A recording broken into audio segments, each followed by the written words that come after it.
and welcome to Ask a Seal.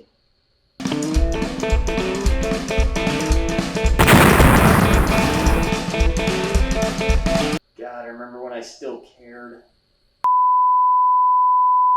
Where you get to ask a real deal Navy SEAL all life's burning questions. Today's question comes from Boot Scootin' Booty, who asks, why is math hard? Well, Boot Scootin' Booty 69, that's actually a good question. It goes back to ancient toga-wearing times, back when the Greeks used to build buildings, well, any way they felt like.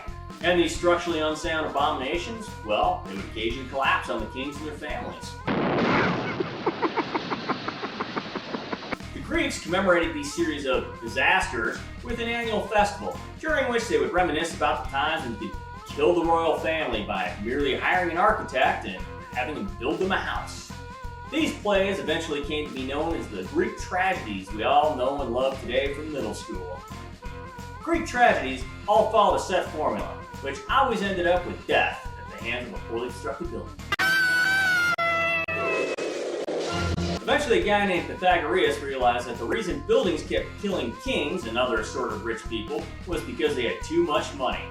He reasoned that it was really hard to rob them, but if you were merely sifting through the rubble looking for survivors, no one was really going to question you if you were carting things away. Bring out, shithead! So Pythagoras came up with the Pythagorean theorem and used it to start his own construction company. Unfortunately for you and other would-be robbers, and fortunately for kings and other assorted rich people, his theorem actually worked. This led to a lucrative side business in which Pythagoras would build you a house, but only one that didn't unexpectedly drop on your head if you paid him all your money. Needless to say, the Egyptians loved the fact that they could now live in houses that would try to kill them in the middle of the night.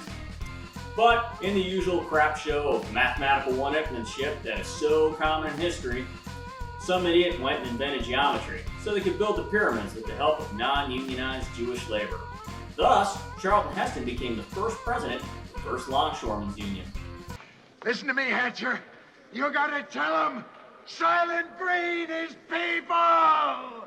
Either way, the next great advance came with the Romans and was promptly lost during the Dark Ages for reasons that I can't remember because I was really drunk during that period in school. Alright. Then, Newton was hit in the head by a vengeful student. In revenge, he invented theoretical particle physics and gravity. Then, Einstein, who by all accounts is a sexual dynamo, decided to leave us this little gem.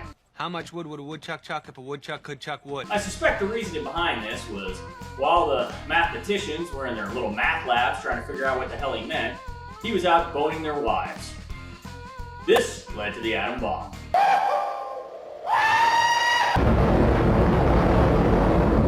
Which really just proves that sexually frustrated men can get shit done. It stops Einstein from testing his variation of Brownian motion and special relativity on their wives. Well, Boot Scootin' Booty 69, I think I'm just going to go ahead and blame your math teacher because, well, it's easier and I'm pretty sure I could take him in a fight. Turn! Well, that's all we have for this week. I'm Xander Roscoe. If you have any questions you want answered by a real deal Navy SEAL, be sure to ask in the comments, on Twitter, or on Facebook. We'll do our best to respond. Ask a SEAL. Know your place. Right turn, Clyde.